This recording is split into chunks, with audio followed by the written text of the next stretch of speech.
Hola Iglesia, Verbo Conexión, qué gusto encontrarnos en este día hermoso que estoy seguro el Señor ha preparado para nosotros, para nuestras familias, para las personas que estamos aquí viendo esta transmisión en este momento y para los que van a ver después este video también. Nos da mucha alegría, una vez más lo digo, encontrarnos en este espacio. El Señor ha abierto una brecha digital y queremos aprovecharla al máximo. Hoy quiero compartir algo que el Señor ha puesto en el corazón de muchas personas, de los que estamos queriendo escuchar su voz, anhelando escuchar la voz del Señor, anhelando escuchar su dirección y llevar a su iglesia y llevar a su gente al encuentro con Él, al encuentro con el Señor. Al final de cuentas, eso es nuestro porqué de todos los días, la razón por la cual hacemos esto, por la cual hacemos iglesia. Y justamente hablando del tema de iglesia, el Señor ha puesto en el último tiempo una estrategia muy interesante y muy linda. Se han dado cuenta que nuestra forma de trabajar y de proceder ha sido determinada por no fijarnos en un espacio físico o dedicarnos a un ambiente geográfico, sino en un movimiento, en algo que tiene que ver más con cómo el Señor trabaja y cómo el Señor ha decidido impactar a su pueblo a lo largo de la historia. Pero hoy no quiero hablar de todo el mundo, quiero hablar de lo que tiene que ver con nosotros. Y hoy el Señor nos ha puesto una estrategia que tiene que ver con estar en contacto con otras personas. Y de hecho, quisiera que hablemos de dos palabras. Y la primera es justamente esa que mencioné, contacto, y la segunda es conexión. En los días anteriores, en las transmisiones anteriores, hemos estado también escuchando un poco acerca de cómo Dios quiere estar conectado con nosotros y cómo también nosotros no podemos, como seres humanos, estar solos, sino es necesario que pertenezcamos a una comunidad y que nos relacionemos con otras personas que comparten nuestra fe. Esta es una necesidad primaria y es algo muy lindo que podamos disfrutar de la compañía de otros. Pero hoy quiero hablarte de esto que mencionaba, contacto. ¿Qué es un contacto? Bueno, un contacto es el encuentro que tienen dos cuerpos, pudiéramos decir. El punto en que se encuentran dos personas, en el que entablan una conversación, en el que preguntas cuál es el nombre de la persona, en la que empiezas a tener una relación. Eso es un contacto, es una vez única. De repente hay contacto en los deportes, hay algunos que se llaman precisamente así, deportes de contacto, en los que hay encuentros entre dos personas o más, incluso en la física, en electricidad, en un montón de cuestiones hay contactos. Pero lo que viene después de un contacto es justamente una relación o una conexión. Una conexión es un contacto prolongado. Es cuando dejó de ser un simple toque, sino se convirtió, quizá pudiéramos ejemplificarlo como un entrelazamiento. Esa es una conexión. Así que de eso queremos hablar hoy. Y justamente hace un momento hablaba acerca de que el Señor ha marcado una dinámica diferente a lo largo de la historia. Y de hecho, quiero que meditemos juntos en algo. Si te dijera que buscaras un lugar al cual ir para encontrarte más con el Señor, ¿cuál sería? Quizá es un espacio que tienes en tu casa específico, un cuarto de oración o tu cuarto de habitación donde duermes, donde puedes cerrar la puerta y te quedas a solas, o de repente un espacio abierto, un campo. Cada uno tiene un lugar específico donde se encuentra más fácilmente con el Señor. Algunos quizá en el vehículo, cuando estamos en el tráfico, o no necesariamente, tal vez estamos viajando y ese espacio de viaje es una oportunidad hermosa para encontrarnos con el Señor. Pero hay otras religiones que tienen un espacio físico, y te pongo un ejemplo. El islamismo es una religión también con mucha gente o con muchos devotos. Y para ser más creyente de Alá, ¿qué tienes que hacer? Tienes que viajar a un lugar que se llama la Meca, que está en Arabia Saudí. Entonces, si quieres ser más musulmán, debes ir a la Meca, porque probablemente Dios está ahí. Esa es la creencia. Pero si te dijera que buscaras un punto al que todos los cristianos debemos ir, ¿cuál sería? Y ese es el corazón del Señor, no es un espacio físico. El cristianismo no es un ente o una organización, sino es un movimiento. No es un lugar tampoco. Es algo dinámico, algo que se está moviendo constantemente y se ha movido a lo largo de la historia y va a seguir moviéndose por muchos años. Entonces, esa es la diferencia que hemos marcado entre contacto y conexión y lo que tiene que ver con la dinámica del cristianismo. Y justamente es lo que el Señor quiere específicamente en este tiempo para nuestra vida, que tengamos conexiones de diferentes maneras. Y hoy quiero que hablemos un poquito acerca de la conexión con personas que nosotros denominamos de repente no creyentes, o los que no son parte de nuestra comunidad espiritual. ¿Cómo debemos estar conectados? Hay muchas creencias que se han desarrollado a lo largo del tiempo y también muchas cuestiones que hacemos por tradición. De hecho, hace unos días leí algo muy interesante. Estaba leyendo sobre una época previa a la victoriana en la que habían muchas cuestiones bien interesantes de higiene. Una de ellas es que en aquel tiempo el baño no era algo tan común como hoy. Hoy de repente nos bañamos incluso 2 o a veces 3 veces al día. Pero en algún momento de la historia, el baño era un lujo que sucedía una vez al año. Imagínense, estar 12 meses cargando el sudor, cargando con los malos olores del cuerpo y no tener la posibilidad de usar un jaboncito o un champú que nos hace sentir más cómodos. Pues eso tocaba a la gente de la época, bañarse una vez al año. Y lo más interesante es que el primero que se bañaba era el padre de familia, luego la madre de familia, luego el hijo mayor y de último los bebés. Y con la misma agua, sin jabón ni nada por el estilo. Imagínense, el bebé ya le tocaba entrar al agua que estaba totalmente contaminada. Algunos bebés morían por esa razón, porque los bañaban en esa agua tan sucia. Entonces de ahí surgieron varias tradiciones. Una de ellas es, por ejemplo, cuando celebramos una boda, la novia va con un con un ramo de flores enfrente de su vestido. Esto se usaba porque querían disimular el mal olor que la novia, que emanaba de la novia. Qué interesante, de ahí viene la cuestión del ramo de flores. Otro tema bien interesante también es que por eso mismo que les mencionaba de la falta de higiene y del baño, en ocasiones había un proceso que sucedía en el cuerpo que hacía parecer que las personas habían fallecido, pero realmente estaban como en un coma o realmente no sé cuál es la terminología correcta, pero la persona moría. Y también por falta de espacio en aquel momento en los cementerios, a cada cierto tiempo sacaban los huesos de los cadáveres anteriores y enterraban al nuevo cadáver. Pero cuando abrían el ataúd se daban cuenta que habían arañazos por todos lados. Entonces decidieron que iban a quedarse 1, 2 o 3 noches antes velando al muerto. Y de ahí viene la tradición. Por eso es que nosotros velamos a nuestros muertos, velamos a las personas, para esperar que ellos resucitaran o no resucitaran, para asegurarse. Y de ahí viene la tradición, y vienen muchas tradiciones. Esto solo es un pequeño tip, es algo que no tiene que ver totalmente con el tema, pero solo quiero ilustrar cómo algo tan curioso ha estado presente en tantos años. Y quizá no sabemos por qué hacemos lo que hacemos. No sabíamos por qué velábamos, no sabíamos por qué la novia lleva un ramo de flores. Y así hay muchas otras cuestiones que han surgido a lo largo de la historia por necesidades específicas que después se volvieron una tradición. Y algo parecido ha pasado con nosotros como iglesia. Nos hemos enfocado de repente en imitar al mundo. Y de esto hay 2 puntos. No necesariamente imitar al mundo es malo. De hecho, como iglesia debemos estar relacionados a un mundo moderno. El mundo moderno nos requiere justamente contactos y conexiones. ¿Cuál es la mejor manera de hacer crecer tu negocio, de iniciar uno? Tener contactos, tener clientes, tener personas que te compran o que te sugieren a otros que compran tus servicios. Conocer personas que te van a ayudar a desarrollarte, conocer personas que te van a enseñar. Y todo esto tiene que ver con contactos. El mundo moderno nos lleva a esto, a que establezcamos relaciones con personas, con entidades y de todo tipo. Y nosotros como iglesia debemos estar de esta manera adaptados. No necesariamente el mundo es totalmente malvado. Algunas personas están lejos del Señor y es a ellas a quienes tenemos que llegar. Pero el problema de repente es que nos hemos enfrascado y se le ha dicho a la iglesia que no debe imitar al mundo.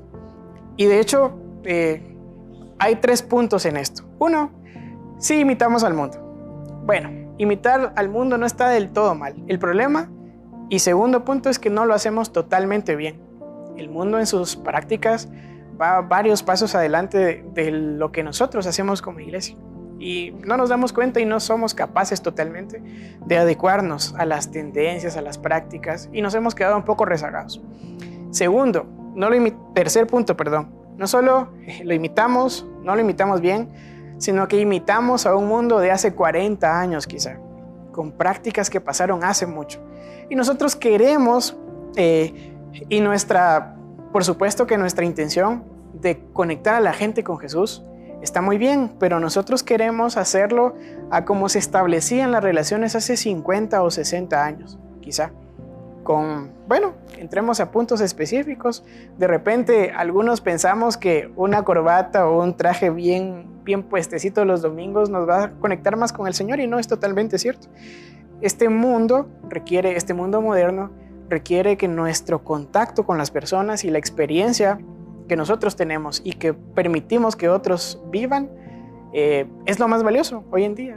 Nuestra experiencia con el Señor es mucho más valiosa que haber escuchado.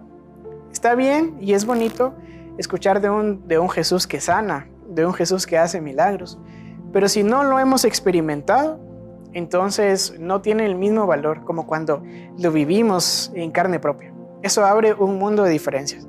Entonces, lo que hoy necesitamos es generar una experiencia. Y esto es una tercera palabra que unimos a las anteriores de contacto y conexión. Necesitamos generar una experiencia a través de nuestra conexión.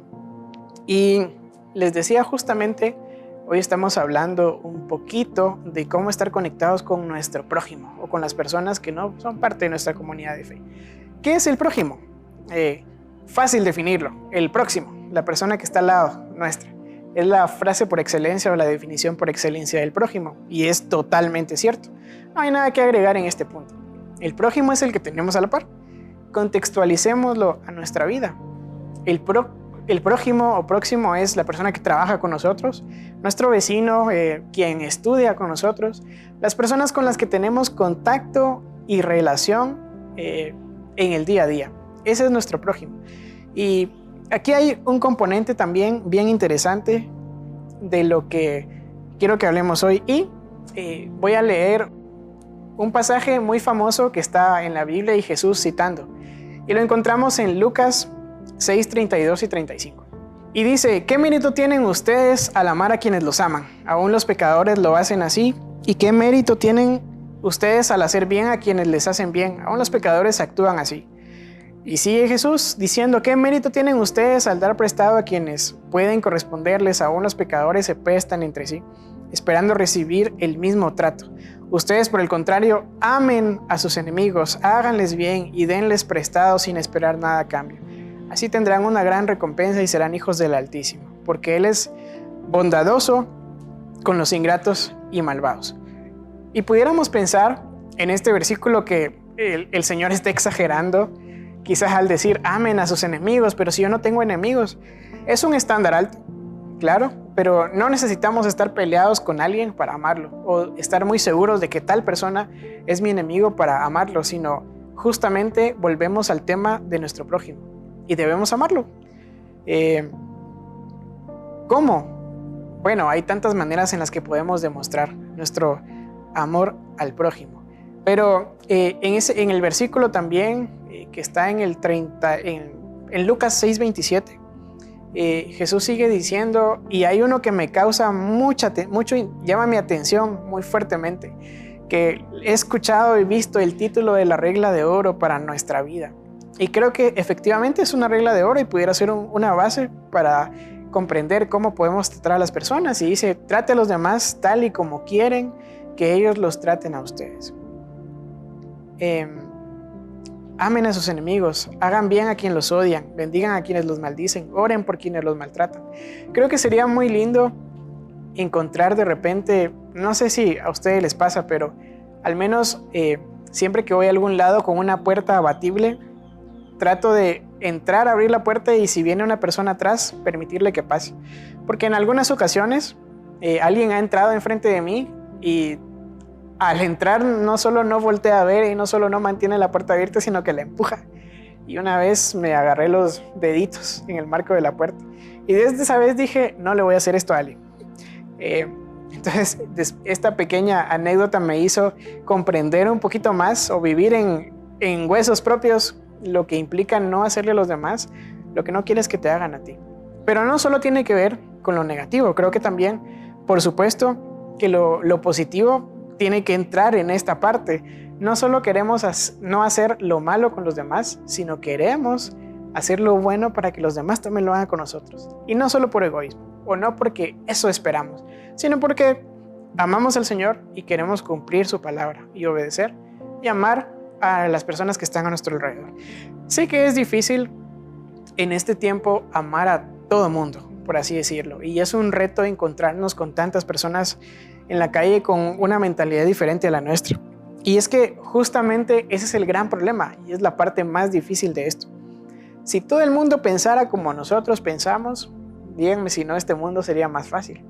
Si a todos les gustara lo que a mí me gusta, si de repente yo quiero que haya silencio en donde estoy y todo el mundo pensara igual e hiciera silencio, yo estaría muy feliz, estaría en mi salsa, estaría muy contento.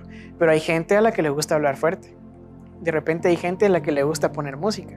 Hay gente a la que le gusta ver películas. Entonces, todo esto tiene que ver con adecuarnos y aceptar a las personas que están a nuestro alrededor. No tiene que ver solo conmigo, tiene que ver con el diseño de todos a los que conozco. Y es justamente algo que tengo que respetar también, y es un punto importante. El diseño del resto de las personas. No todos quieren hacer lo que yo quiero hacer. Y definitivamente estamos en una sociedad complicada, una sociedad que es fría, que es egoísta. Se habla un poco de consumismo últimamente. La sociedad busca el bien propio. Han habido muchos casos de gente que por un interés, antes se hablaba de asaltos y de repente que te mataban por robarte un teléfono en nuestra Latinoamérica. Pero hoy en día el estándar también de la maldad se ha multiplicado y de repente si me cae mal una conducta que tuviste o si de repente estaba acelerado en un día de mucho calor o estaba descontento en el tráfico, decidí de repente tener un arrebato, atropellarte, chocarte, no sé. Hay un montón de cuestiones que tienen que ver con nuestra sociedad actual, una sociedad que ve solo el bien, y el bien propio, que de hecho ver el bien propio no es algo malo, pero ver solo el bien propio es el problema.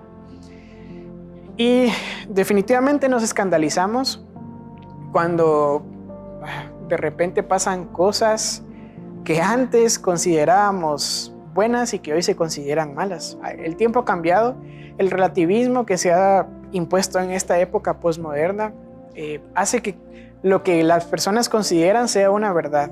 Lo que yo veo como lo que me gusta es una verdad y el que esté en contra o al que no le guste es mi enemigo y que tengo que pelear contra él. Estamos en una sociedad complicada, claro, pero aquí es donde tenemos una ventaja o un combustible que nos alimenta, y es que el Señor nos ha mandado a algo, nos ha enviado a una comisión que tiene que ver con discipular a su pueblo, con discipular a esta gente que hemos dicho o los hemos catalogado como no creyentes, pero muchos de ellos sí creen en el Señor. Recuerdo que cuando era niño, en una ocasión, voy a contar la historia muy corta, se entraron a robar a mi casa y se robaron la tele, que me encantaba ver especialmente los sábados. Y no conocíamos del Señor totalmente, pero por supuesto que habíamos escuchado de un Dios que nos protege y nos guarda. Y recuerdo que desde los 5 años oraba todas las noches al Señor y le pedía que guardara a mi familia y que guardara la tele para que no se la volvieran a robar. Nuestro pueblo latinoamericano, por cultura, ha tenido un encuentro, conoce de Dios por tradición también, y qué linda tradición, pero necesitamos discipular a las personas que tenemos a nuestro alrededor. Y no solo tiene que ver con hablarles y decirles, venite conmigo a la iglesia, vení conmigo al hotel los domingos, vení conmigo a tal reunión, sino tiene que ver con transmitir el mensaje de amor que el Señor tiene y que ha puesto en nuestra lengua y en nuestro corazón. Ese es un buen resumen de esto. No necesitamos decir o enseñar a aquel Dios castigador que si te portas mal te tira un rayo. Necesitamos hablar de un Dios amoroso, de un Padre bueno, de un Dios sanador, de un Dios restaurador. Y generalmente nos escandalizamos con los errores de las personas. De repente tal persona hizo esto y la condenamos y pensamos mal de ella. Pero todos nosotros tenemos algo que debemos corregir, irrenunciablemente. Esta es una verdad. Todos tenemos debilidades que debemos corregir prontamente, pero también tenemos fortalezas que debemos aprovechar y que debemos explotar. ¿Cómo debemos tratar a nuestro prójimo? hay una historia que está en la Biblia también, es una parábola que Jesús describe y es una de las más famosas de las parábolas. Y la leo de esta manera. La narración dice: bajaba un hombre de Jerusalén a Jericó y cayó en manos de unos ladrones. Le quitaron la ropa, lo golpearon y se fueron, dejándolo medio muerto. Resulta que viajaba por el mismo camino un sacerdote, quien al verlo se desvió y siguió de largo. Así también llegó a aquel lugar un levita y al verlo se desvió y siguió de largo. Pero un samaritano que iba de viaje llegó a donde estaba el hombre y viéndolo se compadeció de él. Se acercó, le curó las heridas con vino y aceite y se las vendó. Luego lo montó sobre su propia cabalgadura, lo llevó a un alojamiento y lo cuidó. Al día siguiente sacó 2 monedas de plata y se las dio al dueño del alojamiento. Cuídemelo, le dijo, y lo que gaste usted de más se lo pagaré cuando yo vuelva. ¿Cuál de estos 3 piensas que demostró ser el prójimo del que cayó en manos de los ladrones? Entonces un maestro de la ley contestó: el que se compadeció de él. Jesús le respondió: anda entonces y haz tú lo mismo. El contexto de este pasaje es que había unos maestros de la ley que estaban probando a Jesús un sábado en la sinagoga y le hicieron preguntas para ver si caía. Pero Jesús, muy interesante y muy sabiamente, por supuesto, lleno del Espíritu Santo en ese momento que lo guiaba, hizo ver cómo en ocasiones nos desviamos de nuestra verdadera función, como ese samaritano. De hecho, la parábola se llama así, el buen samaritano. Otro contexto interesante es que el samaritano era enemigo cultural o por naturaleza de un israelí o del pueblo que en aquel momento era el único escogido por Dios. Ama a tus enemigos, fue lo que Jesús quiso mostrar en este momento. Y aunque el samaritano no conocía a la persona que fue golpeada, él lo entendía de alguna manera como su enemigo, por cultura. Nosotros también entendemos al mundo como nuestro enemigo por cultura. Entonces, este es un punto en el que podemos considerar amar al mundo, amar a nuestros enemigos. ¿Cómo enfrentamos este tema del mundo que está tan egoísta, tan envanecido, tan intolerante para algunos aspectos positivos y queriendo ser demasiado tolerante para cosas que no deberían considerarse? ¿Ok? Les decía, debemos adaptarnos a la modernidad de este mundo. Debemos ser una iglesia, entendiendo la iglesia no como una entidad, no como un edificio, no como un lugar, ni siquiera como un grupo totalmente de personas en este punto, sino como todos nosotros que contenemos al Espíritu Santo dentro de nosotros, a todos estos que somos templos del Espíritu Santo. Y para esto quiero dejarte 5 puntos que les hemos llamado puntos peligrosos que regularmente permitimos que hagan daño en nuestra relación con otras personas, en nuestra atención también al prójimo. Un punto es que queremos guardar las apariencias, y esto es algo que afecta mucho al liderazgo y al liderazgo me refiero no a las personas que están al frente de la iglesia necesariamente, sino a todos aquellos que hemos sido llamados a reconciliar a las personas con Dios. Guardar las apariencias, pretender que nada nos duele, pretender que no tenemos debilidades, pretender que vamos a ser perfectos. Esto es algo muy desgastante. Alguien decía en un estudio realizado, es la causa número 1 de por qué de repente los hijos de líderes cristianos tienen una ruptura en su relación con Dios. Y es porque guardar las apariencias es lo más difícil y es lo más desgastante. No necesitamos guardar las apariencias con el mundo. No necesitamos fingir que somos perfectos porque no lo somos. Estamos en proceso de perfección, claro, y en la medida que dejemos que el Señor obre en nuestra vida, vamos a perfeccionarnos. Pero hoy no lo somos, definitivamente no somos perfectos. Estamos en crecimiento. Pero ese es un tema muy relevante. Nos esforzamos tanto en guardar la apariencia que nos terminamos desgastando. Segundo tema peligroso, esperar las condiciones perfectas o esperar que otro haga lo que tengo que hacer. Dice la Biblia en Proverbios que el sembrador que espera el clima perfecto jamás va a cosechar. No existe un clima perfecto, no existe un momento adecuado, no existe un momento idóneo. El momento es ahora, es el tiempo en el que tengo que tomar la decisión y hacer lo que me corresponde hacer. Tampoco puedo esperar que otros lo hagan. Tal vez otro lo va a hacer, pero tal vez no. Tal vez nadie más lo va a hacer. Nadie más va a hacer eso que tengo que hacer. Y si es atender a mi hermano, tengo que hacerlo. El tercer punto es que regularmente no tenemos un plan para conectarnos con otras personas o para atender a otras personas, para evangelizar a otras personas. Con un plan de evangelismo no me refiero a tener tratados impresos o a tener versículos memorizados que hablan del infierno y del cielo, lo cual es una verdad, por supuesto, pero con un plan me refiero a qué voy a hacer para atender la necesidad puntual de la persona que está cerca de mí. No necesito tener una fundación de rescate a gente con problemas de drogas. Si puedo hacerlo, excelente. Pero sí puedo atender a mi vecino que está en problemas económicos de repente, que necesita una tacita de azúcar o una libra de frijol para comer ese día. Sí puedo hacerlo y atenderlo perfectamente. El cuarto punto peligroso es esperar que Dios me muestre su voluntad. La voluntad de Dios es que amemos a nuestro prójimo como a nosotros mismos. Muy probablemente el Señor no va a escribir con su dedo de fuego a las 3 de la mañana en la pared de tu cuarto: ama a tu prójimo, o sirve a tal persona, o ve a buscar a tal y dale un abrazo, o dale un huevito con frijol. El Señor quiere que lo hagamos y no podemos seguir esperando por esa confirmación. Tenemos que hacerlo, simplemente atender a la gente y conectarnos. Y el quinto punto, y muy importante, es que debemos empezar en casa. Un peligro o un error es que no atendamos y no influenciemos a nuestra familia. Y las primeras personas o la primera posibilidad que tenemos de influir es en nuestra pareja, en nuestros hijos. Comprendemos los que tenemos hijos qué significa el amor de padre, el amor de Dios para nuestra vida, porque nosotros sentimos eso por nuestros hijos. Queremos que sean personas de bien, personas que sirven a Dios, personas que sirven a su prójimo y que aman, pero eso no va a suceder automáticamente. Nosotros tenemos que influir en ellos, tenemos que enseñarles y tenemos que mostrar el amor del Señor en nuestro trato para que este después se multiplique hacia otras personas.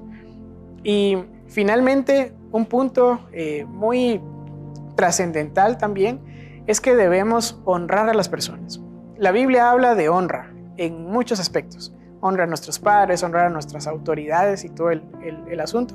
Pero hay un punto bastante generalizado que tiene que ver con honrar a todas las personas. Y primero es porque todas las personas son honorables, aunque nosotros creamos que no lo merecen o aunque nosotros hagamos un juicio de valor sobre la vida de cada uno. La realidad es que la gente es honorable y merece honra, quien sea. El segundo punto es que nosotros somos honorables. Somos personas que merecen honra también. Y si lo conectamos con la regla anterior de oro, queremos hacer con los demás lo que queremos que hagan con nosotros. Pues los demás son honorables, nosotros somos honorables. Pero no es por nuestra propia fuerza, sino también porque Dios es honorable y porque el Señor nos hizo a su imagen y semejanza. Eso nos convierte a nosotros en personas honorables también. Y quiero cerrar con esto. Hemos hablado sobre Verbo Conexión, sobre la conexión con Dios, sobre la conexión con nuestra familia y la conexión con personas que no son parte de nuestro círculo de creyentes. Pero el tema importante que hablábamos al inicio es que un contacto es de repente un toque que tiene un inicio y tiene un fin inmediato. Pero una conexión tiene que ver con estar ahí siempre conectado y siempre pendiente, porque queremos un punto para influir, un espacio para hablar a otros, para atraerlos al Señor. Les decía, el método de evangelismo se ha dinamizado. Ya no sé si funcione totalmente decirle a la gente que se va a ir al infierno si no deja de hacer tal cosa, porque entramos en una contienda y en una discusión, y no es eso lo que necesitamos. Necesitamos reflejar el amor que Dios ha puesto en nuestro corazón hacia otras personas, y para esto la clave y el punto es el amor. Necesitamos reflejar el amor de Dios. Así que esto sería la conclusión de este tema. Gracias por haber estado hoy y vamos a terminar orando. Y quiero pedirte que tampoco creemos en posiciones o en metodologías de ojos abiertos, cerrados, parado, como te sientas cómodo, pero que de verdad tu corazón se conecte con el Señor. Y digamos todos juntos: Dios, quiero darte gracias porque sé que has puesto tus ojos sobre mí, has fijado tu mirada en mi vida, me has dado algo muy especial, has estado interesado en conocerme a mí, en encontrarte conmigo y me has dejado conocerte a ti, Señor. Has mostrado tu amor hacia mi vida, has puesto un abrazo en mí, has puesto tu amor sobre mí, has decidido reposar aquí y te pido ser un ente de influencia para otros, Señor. No hay nada que anhele más que otras personas que te necesitan conozcan tu amor, Señor. Sé que hay mucha gente que te necesita a ti, sé que hay muchas personas con muchas necesidades que saben que en el fondo de su corazón quizá que tú eres la única manera, aunque no encuentran el camino necesariamente, y si puedo ser esa conexión entre tú y las personas que están a mi alrededor, quiero serlo. Y quiero ser una buena conexión y quiero ser un buen ejemplo para esto, Señor. Gracias por darme de tu amor y te pido que me uses como un instrumento. Sé que soy tu amigo y conozco tus secretos, pero también quiero ser un instrumento tuyo que conecta a otros contigo, Señor. Gracias por tu palabra y gracias por amarnos, Señor. En tu nombre, Jesús. Amén.